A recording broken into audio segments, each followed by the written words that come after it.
พี่น้องสุดยอดนี่ยังประทันตายนี่เห็นบ่นี่โอ้หลานนี่ก็เรียบร้อยพี่น้องเรียบร้อยโอ้ถือไว้ขนาดพี่น้องนี่นกคอแดง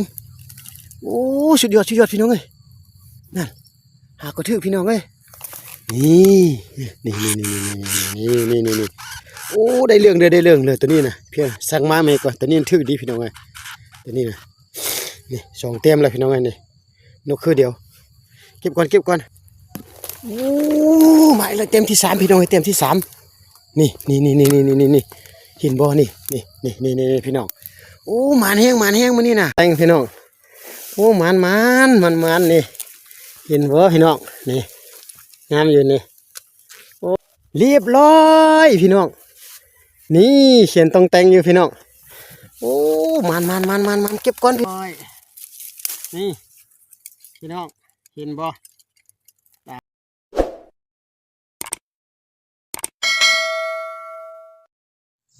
ทักทายสบายดีพี่น้องที่เข้ามาเบิ่งครับชมพี่น้องนี่เราจันใส่กับดักนกลองดักนกนะใส่ไว้หน้าบ้านของเบาจันเท่านี้ปลานี่เบาจันจะพาไปเบิ่งพี่น้องเมื่อกี้ตอนใส่บ่ได้ถ่ายพี่น้องตัวใดทื่อจะถ่ายเบิ่งแต่ก็ตั้งแต่บน11 12 โมงเบาจันมาแต่เวทเลยจะมายามเองพี่น้องจะพาไปเบิ่งน่าจะถืออยู่ไปแน่นอนพี่น้องนกน้อยบักหลายลุยเบาจันจะพาพี่น้องไปเบิ่งเด้อตัวใดทื่อแล้วเบาจันจะถ่ายตัวใดบ่ทื่อแล้วก็บ่ใส่ไว้10 หลังเด้เยอะอันลองเฮานี่แหละไปหลังนี้หลันเด้เบาจันหากับแปลงนี่แต่บ่ติดโอ้หลังนี้ทึกเด้อเดี๋ยวนี้ทึกหลังนี้ทึกนี่เห็นบ่นี่ยังบ่ตายนี่พี่น้องนี่หลังนี้ทึกนี่สุดยอดพี่น้องสุดยอดนี่ยังบ่ทันตายนี่เห็นบ่นี่มาแล้วตัวแรกแห้งมานี่หากระใส่ไป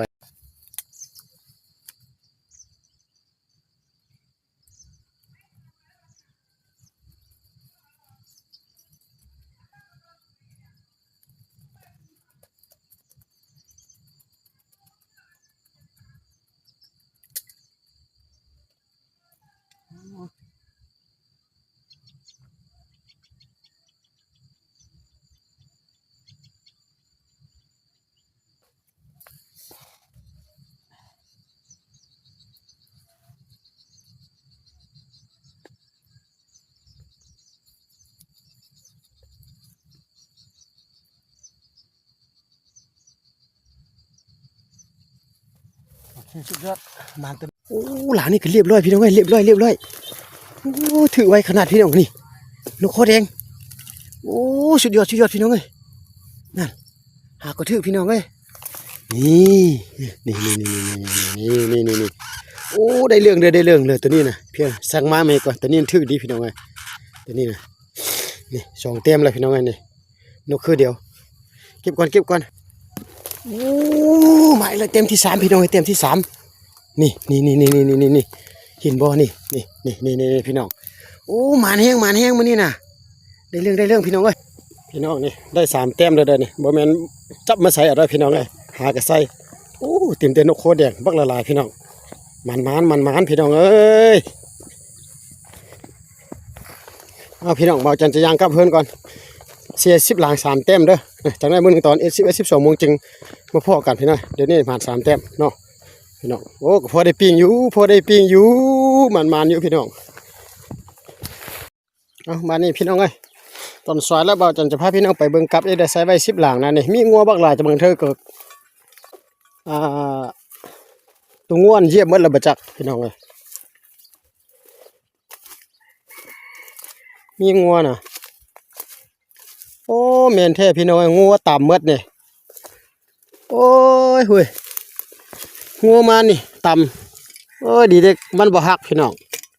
เห็นบ่โอ้สินทางงัวเยอะกับบ่มีเลยงัวต่ำแล้วนั่นงัวบักละลายพี่น้องหลังแรกก็เป็นจังซี่แหละบ่ได้งัวพี่น้องงัวมาต่ำไปงัวมาต่ำหมดพี่น้องนี่นั่นกับแมนงัวต่ำหมดพี่น้องโอ้เขาปล่อยงัวมานี่พี่น้องฮั่นพอมาแล้วแบบนี้นี่นั่นโอ้ งัวต่ำเมื่อละพี่น้องเอ้ยเห็นบ่โอ้บ่มาแล้วงัวมายางต่ำเมื่อพี่น้องเอา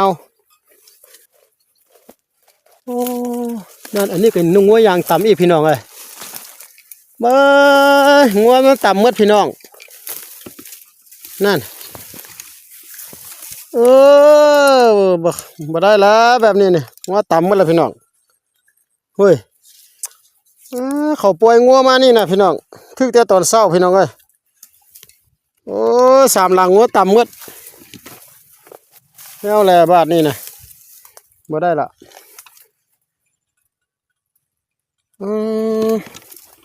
เฮ็ดจังไดวะบ้านนี้นะงัวต่ำเมื่อพี่น้องไอ้ให้มันออกไปไกลๆก่อนตัวนี้บ่ต่ำอยู่นี่พี่น้องแต่ว่าตัวนี้โบราณเตียวเยอะเมื่อตัวนี้นะโอ้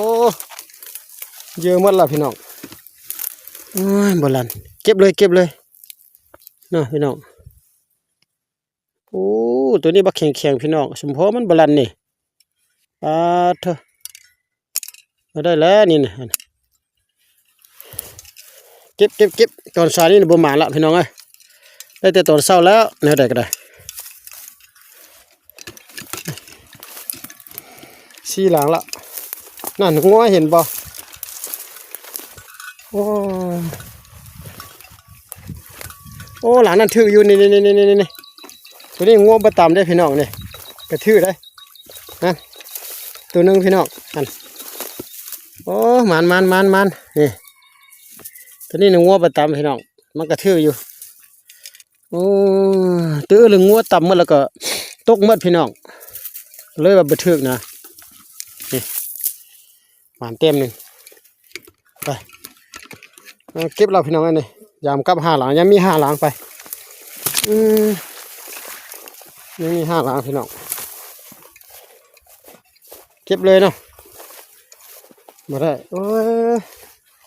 เขาละปล่อยงัวมานี่มืดหน่อย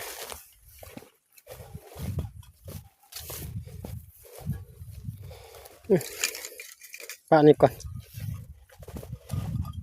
อยู่นี่หลังนึงเมื่อเช้าอยู่นี่ก็ทึกอยู่บนนี่เดี๋ยวนี้ทึกอีกว่างัวต่ำบ่ท่านงัวมากับต่ำแท้เลยโอ้พี่น้องอันนี้นี่ปีนลุ่มอยู่พี่น้องเลยโอ้นกมาเหยียบนี่แล้วก็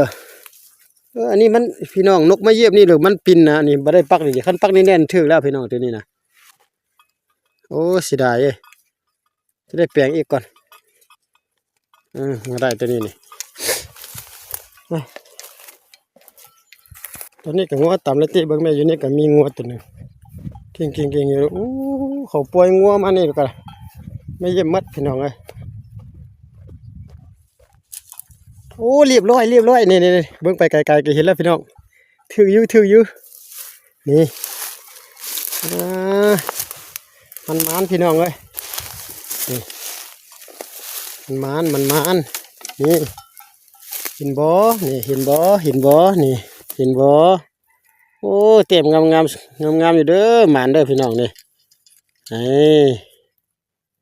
งามไปบ่ยังเหลือหลายเลยพี่น้องนี่งัวเขาคันบ่ซั่นมันถึกหลายหลังอยู่ได้พี่น้องคันงัวเขาบ่ต่ำนะงัวบ่คอนแล้วก็ล่มหมดดีแต่ละงัวบ่เหยียบคันงัวเหยียบก็แตกแล้วล่ะพี่น้องโอ้มันเด้อกับนี่มันดีพี่น้องต้องได้หาซื้อไม้ก่อนตะกี้เบาจันบ่ฮู้ใส่อันนี้เนี่ยใส่ไม้ใกล้บ้านของเบาจันซื่อๆเด้อบ่ได้ไปไกลเด้อนี่ไม้ใส่หนูใส่หยังนะอยู่หันหลังนึงยังเหลือกับ3 หลังพี่น้องเอ้ยเดี๋ยวนี้12 โมงป่าแล้วพี่น้องอยู่หันหลังนี่สิมานบ่มื้อเช้าได้3 ตัวเนาะมื้อนี้ได้2 ตัวแสดงว่า5 ตัวละจะได้ตื้มอีกตัวนึงบ่พอได้ตื้มกันบ่ลองเบิ่งน้ำกันหลังนี่ลันบ่นี่นะเดี๋ยวนี้นกงัวกับบ่มาต่ำอยู่แต่ว่านกมันจะลันบ่ใส่เนาะเรียบร้อยพี่น้องบนเหลือนี่เขียนต้องแต่งพี่น้องโอ้มันนี่เห็นบ่พี่น้องนี่งามอยู่นี่ โอ้คักพี่น้องโอ้ยโอ้หยาบเว้ยยังเหลือสองหลังสุดท้ายอยู่หั่นละหลังหนึงอยู่พุ่นหลังนี้อยู่บนหั่นพี่น้องบ่แม่นงัวไปตำอีกหรือบ่ไปเบิ่งยาวๆกับเบาจันเลย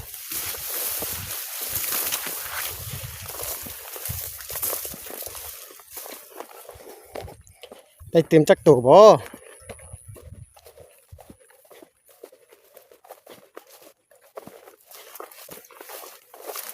โอ้แสดงว่าร้องนี่ทึกดีเนาะพี่น้องคันใส่หลายก็ได้เป็น10เซาละแบบนี้นะมีเหยื่อนะมันบ่เหลือเนาะแต่ว่าทึกนกน้อยส่วนหลายนะพี่น้องเรียบร้อยพี่น้องนี่เขียนตรงแต่งอยู่พี่น้องโอ้มันเก็บก่อนพี่น้องเก็บก่อนเด้อเก็บก่อนเรียบร้อยพี่น้องเรียบร้อยนี่พี่น้องเห็นบ่3 แต้มนี่โอ้กับ10หลัง6ตัวละหุ้มคักพี่น้องโอ้สุดยอดบาทมันจะได้พี่น้องนี่3 หลังหันแม่นงัวต่ำมดพี่น้องเลย3-4 หลังยังมีหลังหนึ่งหลังชุดท้ายละนี่ก็เข้มหนองป่านะบนเบาใจไม่ได้มาลงโดละพอบ่มีมองแล้วก็น้ำก็ขึ้นแห้งย้อนเขาตกป่าบ่ตกป่าเขาน้ำเหี่ยวกันพี่น้องยังมีหลังหนึ่งชุดท้ายหาปลาบ่หาปลาวะโอ้เดี๋ยวเขามาตกป่าอยู่เพื่อนพี่น้องเลยนี่หากระมาบ่ให้มันเด้อเดี๋ยวพี่น้องเขามาตกป่าอยู่เพื่อนนะพี่น้องนี่กำลังมาอยู่นี่ข่อยมาใส่กับนกใส่เหี้ยวนก2-3 ตัวไปยังหลังหนึ่งสุดท้ายอยู่นี่แหละอยู่ใส่เนาะหลังชุดท้ายเอาบ่หลังชุดท้ายหลังชุดท้ายอยู่ใส่บาทนี่นะพี่น้องโอ้ยก็พอหลังชุดท้ายไปทางได้บาทนี่นะพี่น้องงัวมาต่ำมดแล้วว่าบาทนี่นะพี่น้องกายกับดักตัวเองซ้ำนี่ถืออยู่นี่งัวต่ำแล้วก็ล้มนี่พี่น้องนั่นถืออยู่พี่น้องโอ้ยงัวต่ำแล้วก็ที่ว่าบุกกายกับดักตัวเองซ้ำพี่น้องมันพี่น้องไอ้มันเด้อนี่นะพี่น้องเบี้ยยังบ่ตายตัวนี้นะไปจะพาพี่น้องไปสรุปน้ำกันบาทนี่พี่น้องได้จักตัวจักแต้มเนาะนี่ใส่อยู่ใหม่ใกล้บ้านนี่ก็ได้มันอยู่เด้อไปสรุปก่อนพี่น้องมาสรุปเด้อมาสรุปอยู่เฮือนเบาจันก็ฮ้อนแล้วก็เลยมาเฮือนในกับ10 หลังพี่น้องได้8 ตัวพี่น้องเลยเพราะว่า3 หลัง4 หลังหันงัวต่ำหมดพี่น้องงัวควายเขาต่ำหมดแล้วก็ล้มหมดแล้วบ่ซั่นเนี่ยทุกหลังแม่นถึกหมดพี่น้องเลยนี่ตอนเช้า3 ตัวแล้วก็ตอนนี้มาตอนสาย5 ตัวบ่ซั่นเนี่ยแม่น7 ตัว8 ตัวได้อยู่นี่1 2 3 4 5 6 7 8 ตัวพี่น้องเลยก็มันอยู่ประมาณนี้แหละนี่ลอง10 หลังก็สิว่ามันเด้อโอเคนี่ยื้อดักนกกันนี่เด้นะเขาจะได้สั่งใหม่เนาะพี่น้องเนาะวันนี้บ่าวจันเก็บหมดแล้วพี่น้องเอาขอโทษอภัยพี่น้องก็ที่เข้ามาติดตามรับชมหมดทุกคนก็ขอความขอบใจเนาะบ่าวจันก็ที่ว่าจะเป็นกำลังใจให้ทุกคนเนาะเพื่อเข้ามาเบิ่งคลิปของบ่าวจันเบิ่งแล้วก็อย่าลืมฝากไลค์ฝากแชร์ให้บ่าวจันด้วยเนาะก็มีความหมายมาฝากมาตอนสำนี้ล่ะหากินใกล้บ้านนี่นะข้างเฮือนบ่าวจันนี่สุดๆประมาณมันอยู่แสดงว่ามื้อนี้นะโอเคเต็มที่เลยพี่น้องเอ้ยเอาพวกกันในคลิปต่อไปสำหรับคลิปนี้บ๊ายบายพี่น้องกับ10 หลังโอเคพี่น้องสุดยอดพี่น้องเอ้ยสุดยอด